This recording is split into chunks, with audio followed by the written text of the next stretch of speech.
Reste cool.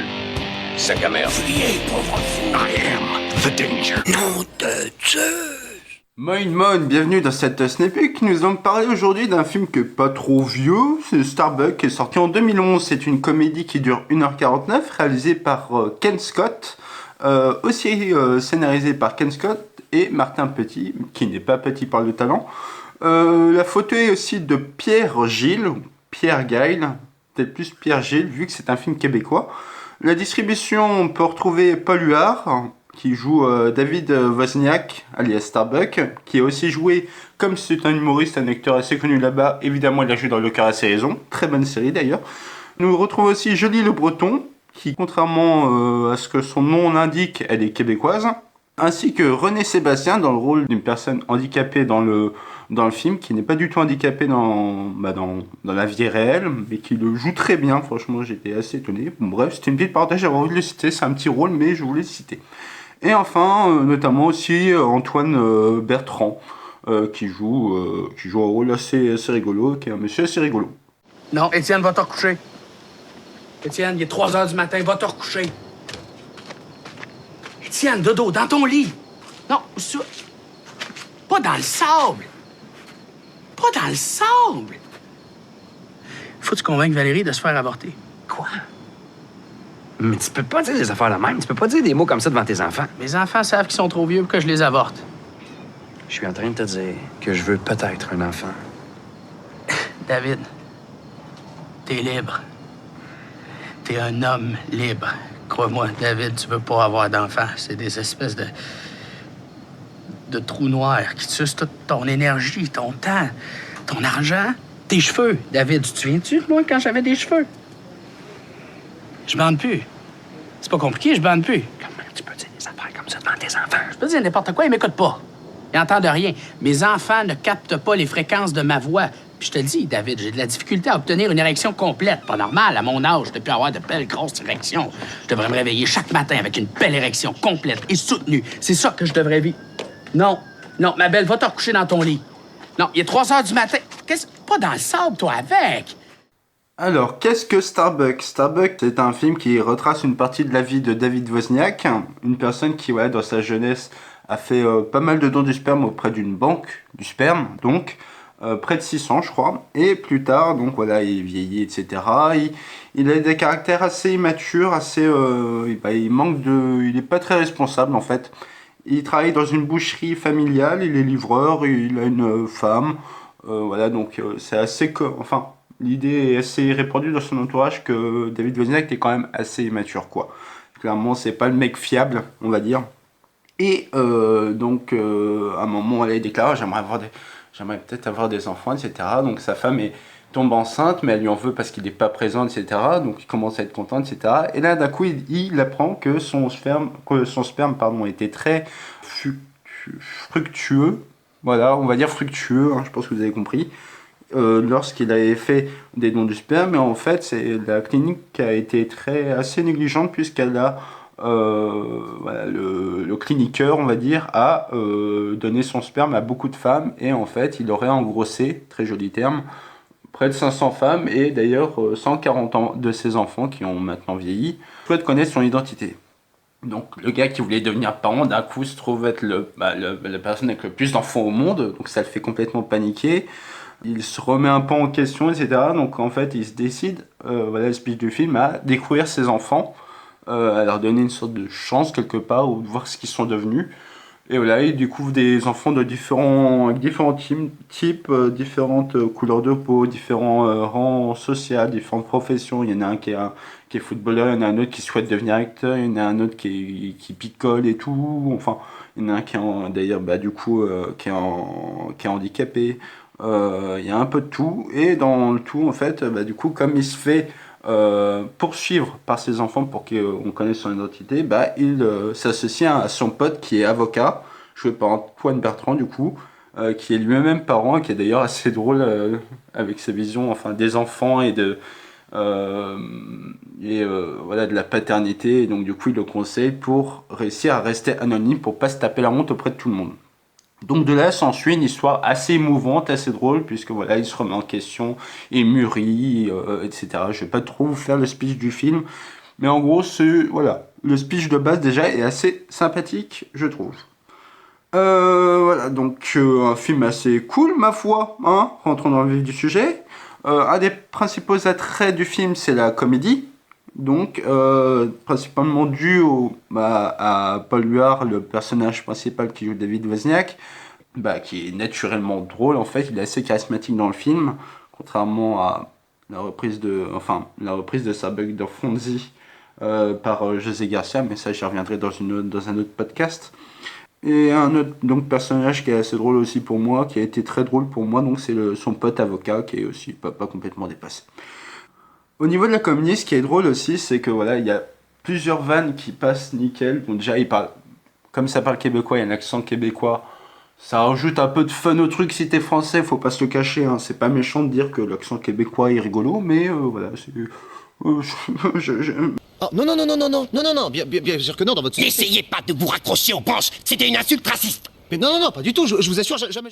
Tant que j'y suis, juste le fait que ça soit du québécois, ça donne qu'en fait, il y a certaines phrases qui passent, certains dialogues qui passent un peu vite et qui sont assez difficilement compréhensibles. Voilà, ça n'a pas été forcément un film qui a été pensé pour le grand public, c'est-à-dire que les termes qu'on peut retrouver au Québec, genre tabernacle, carlis, etc., on les retrouve dans ce film, c'est-à-dire qu'il n'y a pas eu un effort de fait à ce niveau-là pour vraiment franciser, on va dire, le film. Après, c'est pas en mal, hein. Je dis pas ça en mode ouais, ils auraient dû penser à exportation, etc. Mais bon, vu ce que l'histoire du cinéma français a fait à l'histoire du cinéma québécois, on va dire que c'est de bonne guerre. Donc, mais n'empêche que le film est tout à fait compréhensible. Faut pas avoir fait québécois LV2 et voilà, bon, peut-être que la première fois vous allez un peu mal comprendre si vous n'avez pas d'affect particulier avec l'accent québécois.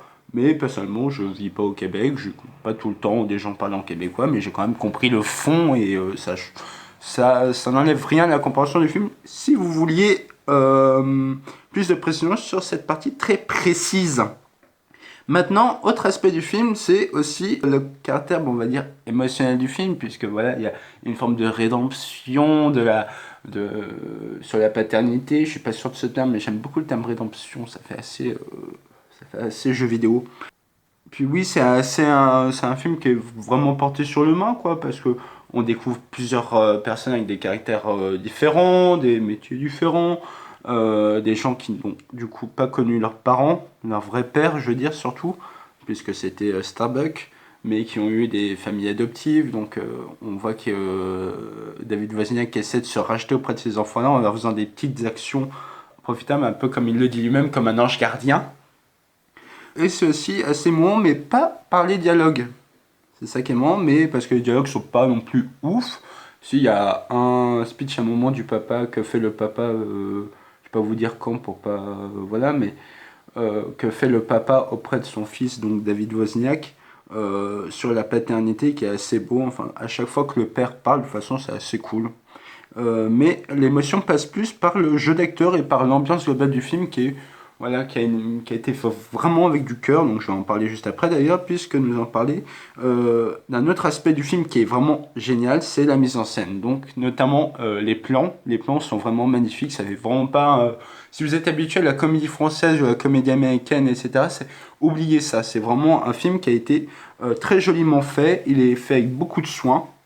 Il est très joli, donc même si vous rigolez pas, en fait, vous allez être embarqué dans le truc assez naturellement, en tout cas visuellement. La réalisation aussi est top, puisque le rythme du film est aux petits oignons. L'écriture, vraiment géniale, puisque le speech est pas ouf de base, mais je sais pas, il y a un truc qui se passe. Enfin, le film passe super vite. Il y a quand même il se passe pas grand chose, mais si, quand il se passe des choses, il y a des surprises dans le film, il y a 2-3 surprises, il y a toujours on se laisse facilement embarquer parce que les passages sont assez prenants quand même. Et aussi, c'est pour ça que je vous ai parlé de Pierre Gilles pour la photo, ou Pierre Gilles pour la photo, alors que, franchement, c'est pas qu'on s'en fout, mais on ne cite pas ce genre de nom. Je vous en ai parlé parce que la photo, je l'ai trouvée vraiment magnifique dans le film. L'ambiance est très belle, d'ailleurs, ils ont tourné, je crois, dans un quartier de Montréal, un quartier où le réalisateur Ken Scott est assez familier. Et une autre personne de la photo aussi, je ne sais plus si c'était la directrice ou Pierre Gilles, bref. Mais en tout cas, qui connaissait bien, il voulait recréer cette atmosphère un peu froide, on va dire, parce on voit pas forcément de la neige, je crois, mais on voit quand même que il fait pas chaud, quoi. Oui, bravo Arthur, je tourne en Québec, et il me dit qu'il fait pas chaud et que du coup bah, c'est bien. Non mais faut le voir quoi. En gros, ça participe grandement à tout l'aspect du film. Autre sujet donc qui est, comme je l'ai dit, qui a été traité et bien traité pour un film qui se veut être une comédie quand même, c'est la paternité. Donc pour un personnage comme David Wozniak qui avait envie d'avoir un enfant, mais en mode ouais, juste regardant en regardant un peu autour de lui quoi, genre ses frères, son père, son pote avocat, et il se dit tiens j'ai envie d'être père, mais en fait une fois qu'il est confronté au truc, c'est un peu la panique, mais quand même il a envie de se racheter puisque comme sa femme est enceinte, sa femme ne veut plus vraiment le voir et du coup il lui a promis de se racheter auprès d'elle. Donc, motivé par tout ça, et donc, voilà, ça donne une belle expérience humaine, on va dire. Et aussi, au niveau de autre sujet qui est traité, donc c'est la collectivité. Je sais pas si c'est le bon terme, mais j'essaie de m'expliquer pourquoi. C'est que, du coup, les enfants illégitimes de David Wozniak, ils sont 140, ils se sont fait une sorte ils se sont fait une sorte d'alliance où ils se sont déjà retrouvés assez souvent, j'ai l'impression. Enfin, c'est ce qui est montré dans le film. Et ils se soutiennent entre eux, et c'est assez beau en fait de voir autant de profils assez uniques se souder autour d'une même cause, et ça donne pas mal de messages assez sympas en fait pour l'acceptation de chacun, etc. Donc en clair, je crois que j'ai à peu près tout dit sur ce film. Il y a vraiment... Ce qu'il faut retenir sur ce film, clairement, c'est que c'est une très belle histoire humaine. C'est un film qui a été fait avec beaucoup de cœur, beaucoup d'envie, ça se sent partout, ça a été très peaufiné. Ça n'a pas été fait en mode on va faire un succès commercial, gna gna gna gna gna gna. Non, c'est un très très beau film à voir absolument, même si vous n'êtes pas fan des comédies, même si vous n'êtes pas fan du Québec, même si vous n'êtes pas fan de, je sais pas, du sujet de la paternité, etc. C'est vraiment un film qu'il faut découvrir parce que je pense réellement que c'est un chef-d'œuvre en fait, tout simplement. Il traite aussi beaucoup de comment prendre en maturité, sur l'acceptation. Il est très émouvant, très drôle. Donc voilà, ouais, je vais me répéter, mais voilà, il était fait vraiment avec beaucoup de cœur. Petite anecdote sur le film, voilà, après sa sortie, Ken Scott, donc le réalisateur, je vais pas commencer ma phrase comme ça parce que ça va être con. Steven Spielberg, le réalisateur aussi, a vu le film et il l'a analysé apparemment scène par scène et aurait déclaré que Ken Scott était tout simplement une sorte de génie de la réalisation. Il a d'ailleurs, après Ken Scott, fait un remake aux États-Unis que je n'ai pas encore vu, mais dont j'aimerais peut-être vous parler quand même, parce que ça m'intéresse de comparer les versions et je me dis quand même ça doit être un peu moins bien quoi, mais je peux peut-être me tromper, mais je suis pressé de le voir quand même.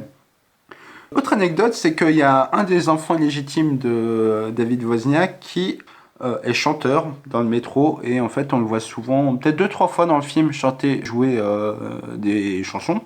Et c'est pas dégueulasse, et il s'avère qu'en fait, apparemment, ce que j'ai lu en tant qu'anecdote, c'est que il aurait fait lors de son édition une chanson qui aurait pas mal tapé dans l'œil des gens de Starbuck, du film, cette fois-ci, pas de David Wozniak, qui donc il l'aurait embauché, mais aussi il lui aurait permis de chanter une de ses chansons dans le film. Et d'ailleurs, les musiques dans le film sont vraiment géniales, elles sont ambiantes, je sais pas, elles ambiancent bien de tout ce qui est l'atmosphère, elles représentent bien tout ce qui est scène, elles sont même plutôt marquantes quoi, plutôt discrètes, plutôt ambiantes, mais quand même marquantes. Est-ce que j'ai oublié de dire des choses? Oui, si le jeu d'acteur, au niveau des petits jeunes, c'est-à-dire ceux qui jouent les enfants de David Wozniak, c'est plutôt des acteurs, comme je le dis, jeunes, donc c'est beaucoup d'entre eux n'avaient jamais fait de cinéma avant, et du coup ça aide beaucoup au film je trouve, parce qu'en fait ils ont une forme d'authenticité, pas forcément très bien, donc ils ont chacun leur petit truc, leur petit tic, ils jouent tous plutôt bien, sauf c'est juste le maître nageur qui a peut-être été, enfin celui qui joue le maître nageur qui a peut-être été mal aiguillé un tout petit moment, mais vraiment j'en parle pour chipoter parce que vous avez vu que je parle clairement pas de défaut depuis tout à l'heure, et honnêtement je pourrais peut-être pas en trouver parce que c'est très bien fait, c'est quand même très bien fait. Donc ouais, un jeu d'acteur très sobre, ce qui participe en plus, d'autant plus à tout ce qui est l'atmosphère du film, au caractère humain quoi, pas surjoué comme pourrait l'être Fonzie. Pardon Fonzie. Non pas pardon Fonzie d'ailleurs, tu le mérites. Voilà, une scène qui m'a marqué dans le film, on va parler juste d'une scène, c'est la façon dont la conférence des enfants de Starbuck est amenée. Bon là ça va être un petit spoil, donc enfin léger, il arrive au milieu du film, donc si vous voulez partir, faites-le maintenant. Je vous souhaite une très bonne journée, si c'est la journée, une très bonne soirée si c'est le début de la soirée. Je vous remercie beaucoup d'avoir suivi ce podcast, et à la prochaine. Donc maintenant pour le spoil.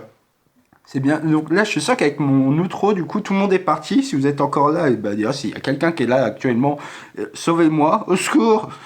Non, en vrai, la scène, c'est quoi? Donc, on voit David Wozniak qui suit c'est un peu le début du film, enfin milieu du film, qui suit un de ses enfants illégitimes pour voir ce qu'il est, comment il est devenu, enfin ce qu'il est devenu, etc. Il le connaît pas du tout, donc il le suit. Apparemment, il va dans un hôtel. Enfin, on s'en rend pas compte parce que l'action est focalisée en fait sur le fait qu'il suit en fait il suit sa victime. Pas du tout. Il suit la personne et en fait, il signe un petit truc et tout. Il va s'asseoir dans une salle où il y a plein de monde. Il s'assoit, il le regarde. À un moment, il regarde un peu autour de lui, il regarde sa feuille et il se rend compte qu'en fait, qu'il est au rassemblement collectif des enfants illégitimes de Starbucks. Donc, il voit tout autour, ils sont un peu pris au piège et ça donne une scène assez rigolote où il s'en sort très bien. Mais ça, c'est une scène qui a permis en plus déjà de couper avec le fait qu'il y ait eu plein de petites découvertes comme ça où David Wozniak suivait des gens et ça permet en plus de faire une coupure vers la suite, c'est-à-dire là où il va vraiment commencer à les connaître plus ensemble en tant que collectif. Et je trouve que c'est bien amené, quoi, ce petit instant qui, franchement, à l'air de rien, ça paraît juste être une transition, mais qui au final se retrouve à être quand même plus qu'une transition, puisque c'est pour moi une des scènes les plus marquantes du film. Voilà, donc normalement je voulais finir par les anecdotes. Mais comme j'ai relu mes notes et que j'ai revu des trucs que j'avais un peu perdus, je suis revenu un peu là, donc c'est un peu déstructuré, excusez-moi. En tout cas, ça m'avait fait plaisir de faire ce petit podcast sur Starbuck, une de mes comédies préférées, je pense. Ouais, sans nul doute, ouais, c'est une comédie préférée, ouais. Je vous dis à la prochaine. Je sais pas pourquoi je prends cet accent. Allez, salut, bisous. Alors, regardez ce film, il est bien.